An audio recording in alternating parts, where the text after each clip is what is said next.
向南疆势力混杂，你们焉知下一刻哪儿冒出来的门？不行，全部几个五妖境的怎么打？我是领队，我来。分明是怕死。云渊出羽，怎会和他？旧时代传说中的魔神竟然现世了！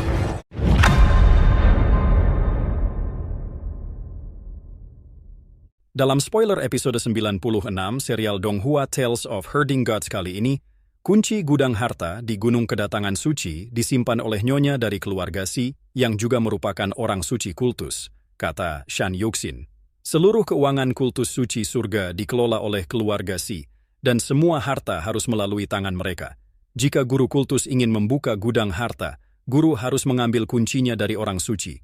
Selama kita mengambil bahan alami dan harta itu, memurnikan 8.000 embrio pedang tidak akan sulit.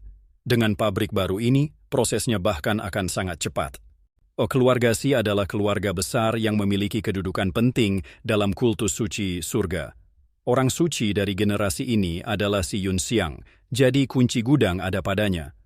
Qinmu menemukannya, dan perkataan sang saintes membuatnya tercengang. Pelet pedang dibuat dari 8.000 pedang, apa guru kultus bisa mengangkatnya? Wajah Qinmu menghitam. Ia sendiri khawatir tidak mampu membawa pelet pedang yang terbuat dari begitu banyak pedang terbang. Si Yunxiang melihat ekspresinya dan tertawa kecil. Kau adalah guru kultus dari kultus suci. Menggunakan bahan dan harta kultus untuk memurnikan senjata roh itu wajar. Tapi semua harta itu dikumpulkan oleh para murid selama bertahun-tahun. Setelah kami mengirim bantuan bencana, uang kami hampir habis. Jika terjadi masalah, akan merepotkan bila harta kita kosong. Qinmu tersenyum. Aku paham. Aku masih punya 1 juta koin kelimpahan besar. Bagaimana kalau aku sumbangkan untuk kultus suci? Gunakan saja kalau kultus butuh. Si Yunxiang langsung berseri-seri. 1 juta koin memang banyak, tapi dengan 1 juta murid, tiap orang hanya dapat 1 koin. Karena guru kultus memurnikan pedang untuk diri sendiri, berarti guru tidak membutuhkan pedang pelindung junior, bukan? Wajah Qinmu makin hitam. Dengan berat hati, ia menyerahkan pedang itu. Si Yunxiang dengan nada lembut mengingatkan, masih ada beberapa harta lain di karung Tauti guru kultus, misalnya pagoda 1000 panji, dan beberapa benda lain untuk mengisi kembali harta kultus. Qinmu mengeluarkan pagoda 1000 panji dan gukin yang hangus, namun ia tiba-tiba tersadar. Tidak benar, aku hanya memurnikan senjata roh ranah 6 arah. Mengapa kau meminta harta selevel guru sekte? Nilainya tidak sebanding. Saintes, kau mencoba menipuku? Si Yunxiang mencibir. Harta di gudang kultus cukup untuk memurnikan puluhan harta besar. Guru kultus ingin memakai harta itu untuk pelet pedang, tapi masa guru membiarkan gudang kita kosong begitu saja? Qinmu memikirkannya dan memang masuk akal. Akhirnya ia menyerahkan seluruh harta tingkat guru sekte yang dulu ia curi dari Istana Emas Roland. Guru kultus, masih ada mutiara bintang dari tempat suci di Laut Timur, bukan? Mata Si Yunxiang berbinar. Jumlahnya 3.000. Wajah Qinmu menggelap. Saintes, hanya itu yang tersisa. Si Yunxiang tersenyum manis. Kau adalah guru kultus suci. Aku tidak mengambil harta itu untuk diriku, hanya menaruhnya di gudang kultus. Mereka tetap milikmu. Keluarga Si hanya mengurus keuangan, dan itu pekerjaan berat. Kami bahkan tidak boleh memakai harta itu. Pada akhirnya semuanya tetap milik Qinmu. Qinmu tahu perkataannya benar, walaupun tetap terasa ada yang janggal. Akhirnya ia mengeluarkan 3.000 mutiara bercahaya. Si Yunxiang melirik sekali lagi. Dan 2 bola mata besar itu? Tidak mungkin. Qinmu hampir meledak. Si Yunxiang mencoba lagi. Lalu, naga kilin guru kultus? Qinmu menghela lega. Kalau bisa kau pelihara, bawa saja. Si Yunxiang tertawa. Hanya bercanda. Taoti itu harus tetap bersama guru kultus. Bahkan patriark menolaknya karena makannya kebanyakan. Aku akan mencari tetua keluarga Si untuk mengambil bahan dari Gunung Kedatangan Suci, agar kita bisa mulai memurnikan pedang guru. Qinmu menyimpan kembali karung Taoti yang kini kosong, dan merasa seperti baru saja dijarah sampai telanjang. Wanita itu gila harta. Aku harus biarkan Linger yang urus keuangan. Kalau tidak, aku akan disedot sampai tulang sumsum oleh orang suci ini, pikir Qinmu. Si Yunxiang mengambil sebuah cermin pemanggil. Cermin itu berputar, lalu menampilkan bayangan seorang nenek tua. Ada apa, Saintes Xiang? Si Yun Xiang menjelaskan semuanya. Ini untuk memurnikan senjata roh guru kultus. Mohon ambil bahan terbaik dan kirim ke pabrik di prefektur Mil. Nenek tua itu mengerutkan kening. Keluarga Si tidak pernah rugi. Guru kultus masih muda. Kultivasinya belum tinggi. Untuk apa harta kualitas tertinggi? Ini penukarannya. Si Yun Xiang menunjukkan semua harta yang ia peroleh dari Qinmu. Mata sang nenek langsung berbinar. Bagus. Sangat bagus. Kau memang penerus terbaik keluarga Si. Tidak seperti bibimu yang cuma bisa menghambur-hamburkan uang. Kemudian nenek buyut itu berkata, namun bahan kualitas tertinggi sangat berat. Potongan seukuran ibu jari bisa berbobot puluhan kati. Dan bahkan itu tidak cukup untuk 8.000 pedang. Bahan itu hanya cukup untuk membuat 27 pedang tingkat guru sekte. Kalau tingkatan lebih rendah, tanya Yun Xiang, satu tingkat lebih rendah pun tidak cukup, paling banyak 100 pedang. Kalau yang lebih rendah lagi, esensi besi musim dingin, esensi emas hitam, dan esensi tembaga hitam, itu cukup untuk 8.000 pedang. Si Yun Xiang berkata, kalau begitu, mohon kirim bahan kualitas tertinggi dan kualitas satu tingkat di bawahnya. Sisanya pakai esensi emas hitam. Yang terbaik cukup untuk bilah pedang induk. Nenek itu memicingkan mata. Besi musim dingin 3 kali lebih ringan dari emas hitam. Kenapa kau tidak minta itu? Si Yun Xiang tersenyum manis. Kau gadis nakal, hati-hati pantatmu dipukul guru kultus kalau kau ketahuan. Nenek itu mendengus. Baik, aku kirim ke prefektur Harmoni. Suruh Fan Yunxiao antar lewat kapal. 2 hari kemudian, Fan Yunxiao datang membawa semua bahan. Pabrik kembali aktif. Embrio pedang harus ditempa ribuan kali. Setelah itu, baru digiling dan dibentuk oleh tangan Qinmu sendiri. Ia mulai bekerja, namun wajahnya muram. Kenapa, guru kultus? Tanya si Yun Xiang. Ini terlalu berat, keluh Qinmu. Beratnya 2-3 kali perkiraan. Satu pedang saja 300 kati. Setelah jadi pelet pedang, 8.000 pedang. Bagaimana aku membawanya? Si Yun Xiang tertawa keras. Guru kultus yang minta bahan terbaik tentu berat, tapi semakin berat dan tajam, semakin hebat. Guru tinggal melempar pelet pedang itu saja, dan orang akan hancur tanpa kau mengayunkan pedang. Wajah Qinmu makin hitam. Masalahnya, aku harus bisa melemparnya dulu. Si Yun Xiang menghibur. Aku pernah dengar, kalau seseorang memurnikan artefak sampai tingkat tertinggi, beratnya bisa berubah mengikuti kehendak pemiliknya. Guru kultus ahli memurnikan artefak pasti bisa. Qinmu bergumam sambil mengangkat embrio pedang, menyebut teknik-teknik yang sulit dipahami. Bulan demi bulan berlalu. Qinmu memurnikan 7.990 pedang, tersisa 1 pedang terakhir, pedang induk pelet pedang. Bahan terbaik sudah ia sisihkan, bongkahan logam asing seukuran kepalan tangan namun berbobot 10.000 kati. Menurut si Yun Xiang, logam itu berasal dari luar angkasa. Sayangnya, jumlahnya hanya cukup untuk bilah pedang. Qinmu mengambil pedang patah dari istana emas Roland.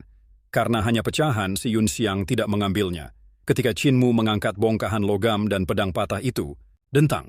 Keduanya saling menarik lalu bertabrakan. Cahaya emas meledak dari kedua benda itu.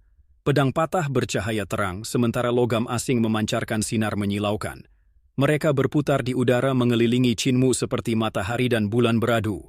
Suara dentang tidak berhenti. Qinmu merasakan lengannya mati rasa akibat getaran. Setelah entah berapa kali benturan, bongkahan logam itu hancur menjadi abu. Pedang patah di tangan Qinmu bersinar seperti baru ditempa. Bilahnya tumbuh kembali setelah menyerap ki emas dari logam itu. Di tubuh pedang itu muncul ukiran aneh seperti naga dan ular yang bergerak hidup. Saat cahaya berkedip, Qinmu melihat huruf yang terbentuk dari pola itu. Riang! Qinmu sempat merasa heran ketika melihat tulisan aneh pada pedang itu. Ia yakin tadi melihat kata riang, namun saat kembali memeriksanya, tulisan itu sudah hilang. Meski tampak seperti halusinasi, ia tahu apa yang ia lihat benar-benar ada. Ia bergumam dalam hati. Pedang ini bernama Carefree. Apakah ada hubungannya dengan desa bebas? Jika benar berasal dari sana, kenapa pedang ini patah? Dan kenapa potongan logam itu bisa memulihkannya? Semua ini seperti sudah diatur takdir. Banyak kebetulan terjadi berturut-turut. Mustahil semuanya hanya kebetulan. Meski pasti ada kekuatan tertentu yang menggerakkan semua ini. Qinmu bertanya pada si Yun Xiang, potongan logam itu berasal dari luar angkasa? Kapan jatuh ke bumi? Si Yunxiang masih terbengong setelah melihat kejadian barusan. Setelah sadar, ia menjawab sambil cemberut. Iya, itu dari luar angkasa, tapi aku tidak tahu kapan tepatnya jatuh. Harus tanya nenek buyut. Dan jangan panggil aku Kak Xiang, kamu bilangnya terlalu manis sampai terasa mencurigakan. Qin Mu mendesah. Baiklah, saintis, tolong tanyakan saja asal-usul logam ini. Si Yunxiang mengeluarkan cermin komunikasinya. Setelah beberapa putaran, tampak bayangan nenek buyut keluarga Si muncul. Ia mendengarkan penjelasan Si Yunxiang dengan wajah terkejut. Hal seperti itu benar-benar terjadi? Tunggu sebentar, logam langit seperti itu pasti pernah dicatat. Tak lama kemudian, nenek buyut kembali dengan sebuah buku tua. Logam itu memang berasal dari luar angkasa. Ia jatuh 16 tahun lalu. Catatan kami menyebutkan bahwa pada musim dingin tahun itu, cahaya langit melintas dan jatuh di lembah hantu. Murid-murid kultus pergi menyelidiki dan menemukan banyak korban tewas. Mereka membawa pulang potongan logam itu ke gudang harta. Qin Mu terkejut.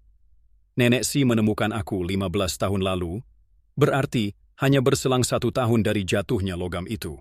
Ia cepat bertanya, apakah saat itu ada orang dari Istana Emas Roland di sekitar sana? Nenek buyut mengangguk. Lembah hantu berada di balik zona lidah bebek, dekat gerbang Qingmen. Saat cahaya itu turun, murid-murid kultus kami sedang menjaga perbatasan. Para dukun dari Istana Emas Roland juga datang menyelidiki karena wilayah itu berbatasan dengan kekaisaran mereka. Terjadi pertempuran sengit.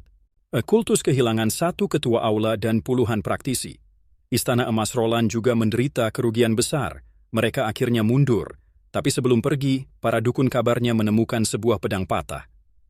Hati Qin Mu bergetar kencang. Jadi benar, pedang patah yang kini di tanganku berasal dari sana. Logam langit di kultus dan pedang patah di tangan Roland adalah satu kesatuan. Ketika bertemu, pedang itu kembali utuh. Ia menegaskan pada dirinya sendiri.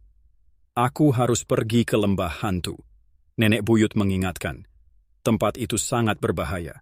Kultus sudah mencoba mencarinya lagi berkali-kali, tapi selalu gagal menembus lebih dalam. Qin Mu berterima kasih, lalu Si Yunxiang menutup cermin. Ia melirik pedang di tangan Qin Mu. Master Sekte, pedangmu. Qin Mu segera memeluk Carefree Sword erat-erat.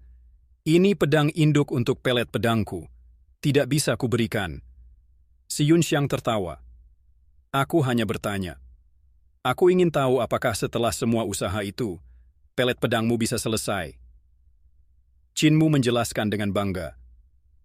Untuk membentuk pelet pedang, ribuan pedang harus membentuk bola sempurna. Lengkungan dasarnya harus terbagi menjadi 8.000 bagian yang sama. Perhitungannya harus presisi sampai satuan mohu. Dan aku ahli dalam perhitungan. Ling Yuxiu dan Si Yunxiang hanya mendengus. Qin Mu mengalirkan ki vital ke pedang.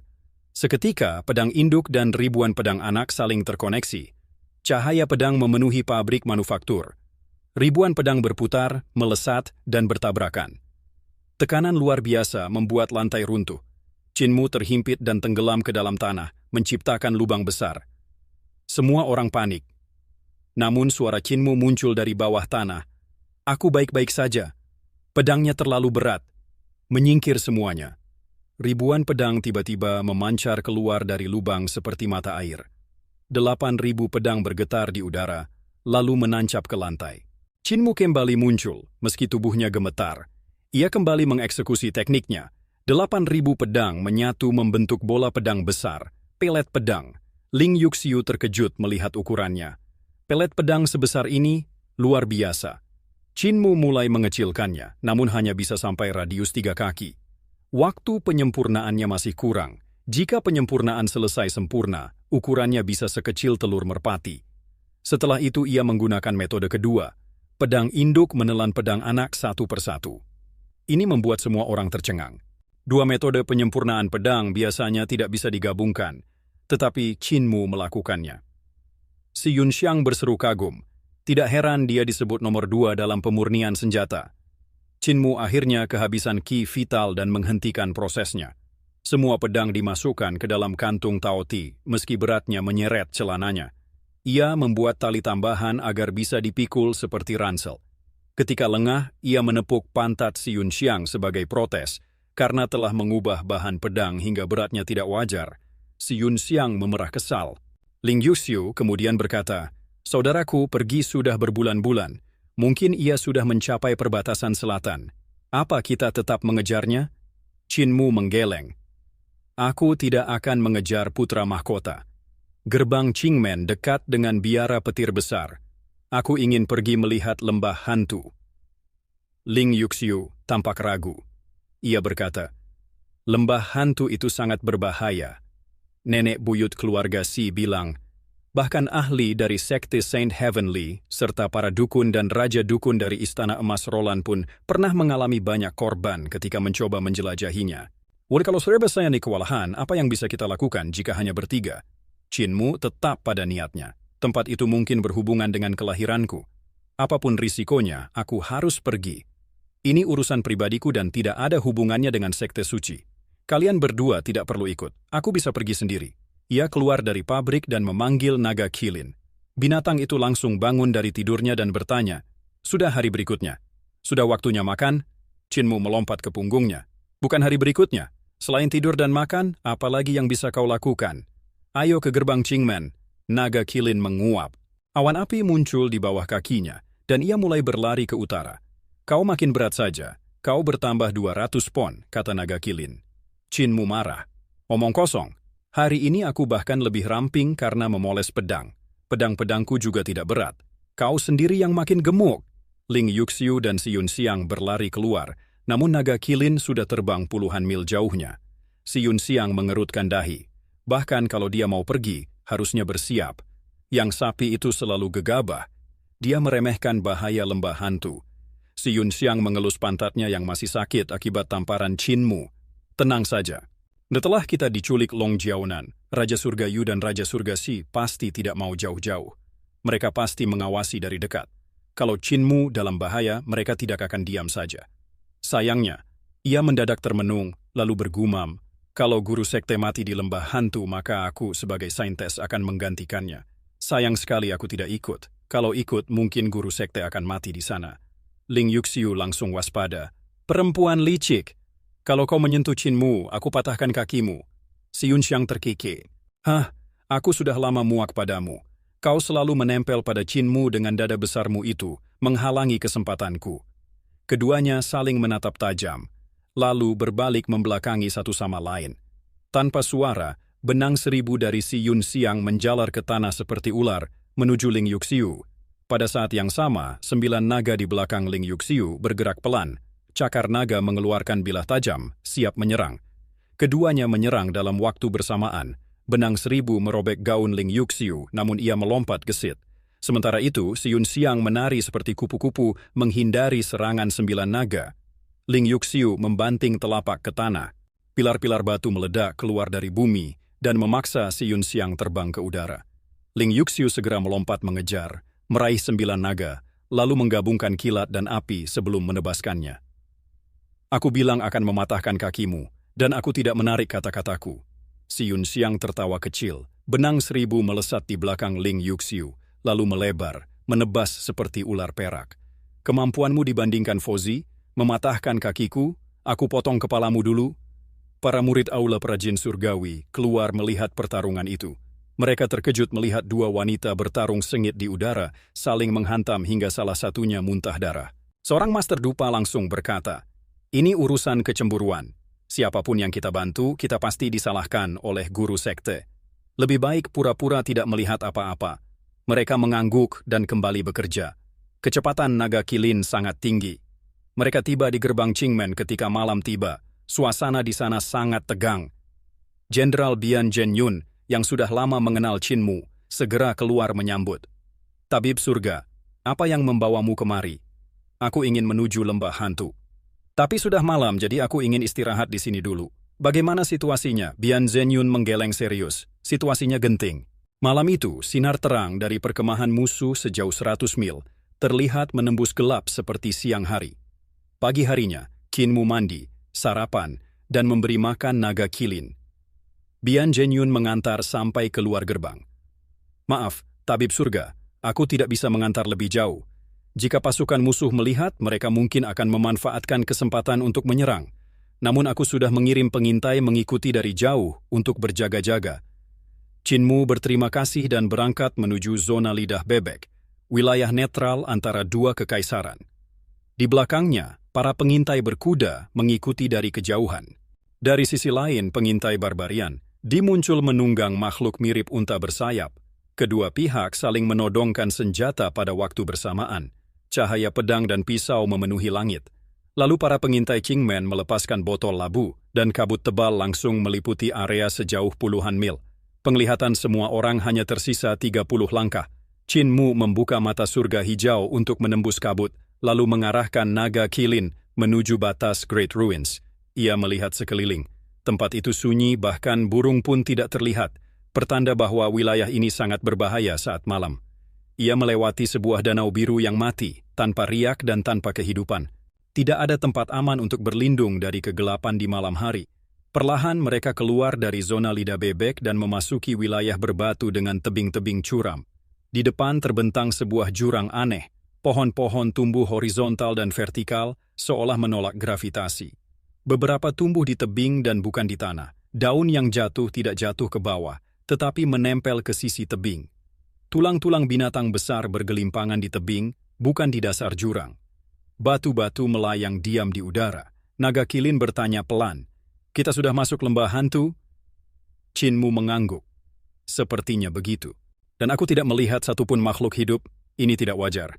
Saat itu terdengar suara-suara dari depan. "Aku suka daging manusia dipanggang dulu. Minyaknya menetes, rasanya luar biasa. Tidak, harus dimakan mentah agar segar dan lembut. Diam. Ada orang datang." Qinmu segera mengaktifkan teknik api markis benar Mars dan tubuhnya diselimuti aura dewa api. Naga kilin maju. Namun yang ia temukan adalah dukun besar Istana Emas Roland yang sedang dipanggang hidup-hidup di lubang api. Dukun itu masih hidup meski lemah.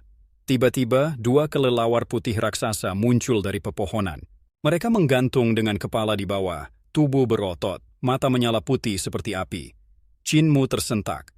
Dua makhluk ini, keturunan dewa atau iblis. Kelelawar itu bergumam kecewa. "Bukan manusia. Kupikir ada yang bisa dimakan." Lalu mereka hendak pergi, tetapi Qinmu cepat menyapa. "Dua senior, salam hormat." Mereka kembali menggantung di hadapannya. "Salam hormat. Tapi manusia yang ini milik kami. Kalau ingin makan, tangkap sendiri. Masih ada beberapa di lembah."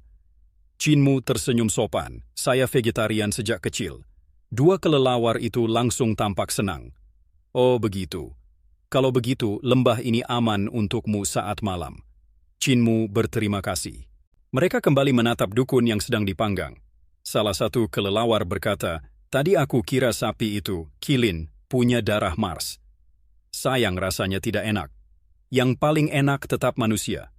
Yang satu lagi mencibir, "Kalau begitu, kenapa kau melukai dia? Kau tahu lembah ini sangat berbahaya." Qinmu mengingat ucapan dua kelelawar putih tadi. Sepertinya banyak dukun besar dari Istana Emas Roland telah masuk ke wilayah ini. Ia harus tetap waspada. Ia membuka sedikit karung taoti di punggungnya, agar bisa mengeluarkan pedang kapan saja jika keadaan memburuk. Naga kilin berjalan di depannya, menghindari batu-batu besar yang melayang di udara. "Cult Master, dua orang tadi sangat kuat. Mereka tidak lebih lemah dariku, dan mereka terlihat sangat kuno." Qinmu menatap sekeliling sambil berkata pelan, "Mereka mungkin keturunan para dewa, darah campuran dewa atau iblis, dan jangan membual. 10 kilin seperti kamu pun belum tentu bisa mengalahkan salah satu dari mereka. Aura mereka terlalu kuat." Naga kilin kesal. "Itu karena aku masih muda. Kalau sudah dewasa, 10 dari mereka pun tidak bisa mengalahkanku. Aku ini sangat berguna." Qinmu mengabaikan keluhannya. Ia justru merenung. Kenapa masih ada makhluk seperti kelelawar putih di reruntuhan besar? Apakah mereka keturunan dewa kelelawar sebelum bencana? Apakah para keturunan dewa dan iblis bisa selamat? Ia teringat bahwa di reruntuhan besar pernah ada kuil yang memuja dewa kelelawar, dewa kemakmuran yang memberkati rakyat. Ia pernah melihat patung dewa kelelawar di kota Gunung Naga, kepala kelelawar, tubuh manusia, sayap daging di bawah lengan. Dua kelelawar putih tadi tampak seperti versi primitif dari patung itu. Kalau mereka keturunan dewa kelelawar, Mungkinkah masih ada keturunan dewa dan iblis lain di tempat lain di reruntuhan besar? Namun sejauh ini, Qin Mu belum pernah melihat makhluk lain seperti mereka. Ia tiba-tiba ingat sesuatu. Fatty Dragon, sebelum bertemu Patriark, kamu tinggal di mana? Di reruntuhan besar, jawab naga Kilin lirih. Setelah aku lahir, ibuku menghilang. Aku kelaparan dan hampir mati ketika bertemu Patriark. Dia tampan dan aku tertipu oleh pil semangatnya. Satu kesalahan kecil dan aku menderita seumur hidup. Qin Mu tertawa tak berdaya. Kau bukan tertipu, tapi diselamatkan. Kau yang tidak mau lepas darinya. Tapi kalau dipikir, Fatty Dragon, kamu juga keturunan dewa, kan? Jadi, apakah keturunan dewa sebelum bencana berubah menjadi binatang aneh reruntuhan besar seperti sekarang? Pemikiran itu membuat Qin Mu merinding. Reruntuhan besar mungkin dulunya dunia makmur tempat dewa dan manusia hidup berdampingan. Setelah bencana besar, para dewa punah dan keturunan mereka mengalami mutasi perlahan-lahan menjadi makhluk aneh yang ada sekarang. Mereka memasuki jurang yang tebingnya dipenuhi hutan lebat. Batu-batu melayang di udara, menandakan ada distorsi medan magnet yang kuat di sini. Tiba-tiba, tas Taoti Qin Mu bergetar. Pedang Carefree di dalamnya bergetar pelan dan mengeluarkan suara dengung jernih. Qin Mu memasukkan ki vitalnya dan mencabut pedang itu. Ia berniat menjadikannya pedang induk untuk pelet pedang, sehingga tidak membuatkan sarung. Namun memegangnya terus-menerus sangat merepotkan. Jadi ia memotong dahan pohon kuno untuk membuat sarung kayu. Ketika mencoba memotong dahan itu dengan benang ki vital, ia terkejut karena kayu tersebut keras seperti besi hitam. Pedang Carefree terus bergetar di dalam sarung kayu. Sepertinya bukan hanya pedang patah dan logam langit yang jatuh 16 tahun lalu. Masih ada benda lain di lembah ini yang bereaksi dengannya. Ia bertanya-tanya apakah para dukun Roland sudah lebih dulu menemukannya. Begitu melewati jurang, area di depan tiba-tiba terbuka. Dua patung batu raksasa setinggi gunung berdiri di kanan-kiri. Mereka bertubuh manusia dengan kepala kelelawar, jelas dewa kelelawar penjaga lembah hantu. Air terjun deras mengalir dari bahu patung, jatuh ke pedang mereka, lalu turun menjadi dua sungai yang masuk ke tengah lembah, membentuk dua naga air. Qin Mu mengaktifkan mata langit Xian, lalu mata Cinabar untuk melihat lebih jauh. Namun bahkan dengan tingkat pandang tertinggi yang ia bisa capai, ada sesuatu yang menghalangi penglihatannya. Saat memfokuskan pandangan, ia tersentak melihat puluhan mayat dukun Roland. Beberapa tampak baru mati, sementara yang lain telah membusuk menjadi tulang, tetapi pakaian mereka tetap utuh. Tiba-tiba, ia melihat sesuatu bergerak cepat di tanah. Sebelum ia bisa mengenali bentuknya, serangan mental menghantam mata langitnya dan memaksanya mematikan kemampuan itu. Jeritan menyakitkan memenuhi pikirannya. Qin Mu segera mengeksekusi Mahayana Sutra Rulai. Cahaya Buddha membungkus tubuhnya dan menenangkan jiwa yang terguncang. Ia mencabut pohon Bodhi dari ki vitalnya, menekan tanah di depannya. Akar-akar Bodhi menyapu tanah dan makhluk di bawah sana menjerit serta berusaha kabur. Namun bahkan seni Bodhisaha miliknya tidak bisa membunuh makhluk itu. Bahkan lebih aneh lagi, makhluk itu seolah membelah dan menyatu kembali, bergerak dengan cara yang tidak masuk akal. Saat ia sedang menganalisis, dua napas kuat tiba-tiba mendekat. Pedang Carefree mencuat keluar, membentuk formasi gelombang pedang untuk melindunginya. Dua kelelawar putih muncul di atas dua patung dan bergelantungan di lubang hidung patung batu. Salah satunya tertawa. Banteng bodoh itu tidak tahu kalau ada pasukan besar datang dari belakang. Ada ratusan ahli yang sudah masuk. Diam! Untuk apa kau memberitahu dia? Bentak yang satunya. Qin Mu terkejut. Ratusan ahli? Itu bukan pasukan Kekaisaran Perdamaian Abadi. Itu pasti pasukan Kekaisaran Barbarian D. Ia harus menghindar. Pasukan padang rumput Barbarian D terkenal liar, kompak, dan didukung formasi perang. Ia pernah melihat 800 dari mereka dapat menahan serangan seorang master sekte seperti Bashan. Ia segera bergerak menuju pusat lembah hantu. Di belakang, dua kelelawar itu tertawa. Banteng bodoh itu akan mati. Tanah berguncang, tetapi cahaya Buddha Qin Mu melindungi dirinya dan naga Kilin. Salah satu kelelawar heran. Kenapa makhluk itu tidak menyerangmu? Qin Mu menatapnya. Teman Dao, apa yang ada di bawah tanah? Kelelawar itu hendak menjawab, tetapi tiba-tiba melesat pergi dan bersembunyi di patung. Tak lama kemudian, ratusan prajurit Barbarian D dan puluhan dukun besar memasuki pintu lembah. Seorang raja dukun memberi hormat. Pangeran Pangongtso, silakan masuk. Pangongtso muncul dengan tatapan tajam dan melihat Qin Mu duduk di atas naga kilin. Ia tersenyum. Cult Master Qin, sudah lama. Qin Mu menjawab santai, aku baik-baik saja. Pangeran kecil juga terlihat sehat. Syukurlah kau tidak dicincang dua pendekar itu waktu itu. Pangongtso tertawa lembut. Dulu mungkin kau lebih unggul, tapi sekarang tidak. Seorang raja dukun melapor, Pangeran, ada dua kelelawar